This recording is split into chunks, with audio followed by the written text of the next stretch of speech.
נכנס היום מישהו לבנק וביקש להוציא 10,000 שקל במזומן. אמרו לו, אין דבר כזה. הוא אומר, מה זה אין דבר כזה? יש לי כסף פה, זה שלי, אני רוצה להוציא את הכסף. לא, אתה לא יכול להוציא, אתה צריך להסביר לנו למה אתה רוצה להוציא.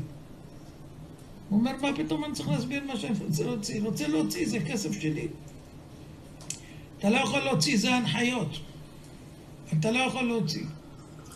אתה יכול להוציא רק 3,000 שקל דמי מחיה. רק 3,000 שקל מזומן, בלי הסבר. מעל לזה אתה צריך הסבר. טוב. אחר כך ניגשה אליו זאת מהסניף, ואמרה לו בצד, אני לא מסכימה עם החוק הזה. הם רוצים שכל הזקנים ימותו, ואחרי זה הכל יהיה דיגיטלי. לכן דואגים שכולם ימותו. כל הזקנים עם החיסונים והכל, ואחרי זה, למה הזקנים לא מתמצאים דיגיטלי, לא דיגיטלי, הסברים וכל מיני דברים וזה, אז צריכים שתפטר מהם, ואחרי זה כבר כל השאר זה יהיה הכל דיגיטלי, לא יהיה לך כסף מזומן. אין כסף מזומן. אין. הכל יודעים למה לקחת, מה הכנסת, מאיפה הבאת. תוך שהוא מדבר וחוזר לבנק אחרי שהיא מספרת לו, בא בן אדם רוצה להפקיד כסף. היא אומרת לו, מאיפה הבאת את זה? הוא אומר, למה זה מאיפה הבאתי? יש לי כסף, אני עובד, אני מבין. לא, אתה תגיד מאיפה.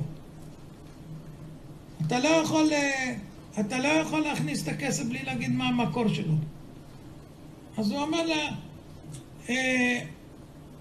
אני קיבלתי את זה מאבא שלי בשביל החתונה. חתונה?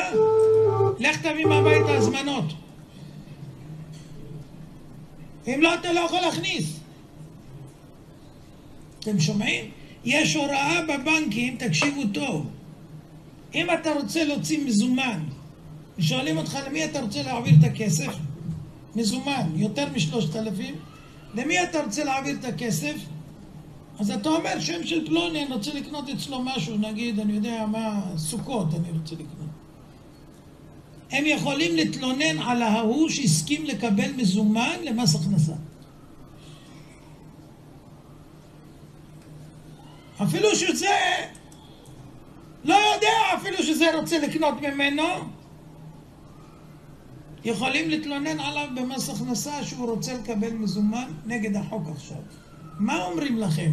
אתם שוללים ממכם את החירות, את החיים, מזריקים לכם מה שהם רוצים, מחרטטים אתכם שהכל בסדר, אנשים מתים בכמויות, לוקחים לכם, נשלים אתכם, אתם חושבים שכל מה שנותנים לכם דירות בזכאות וכל למה רוצים לצופף אתכם כולכם בבניינים גבוהים, שזה התוכנית, לפרק את הכפרים, את היישובים, הכל.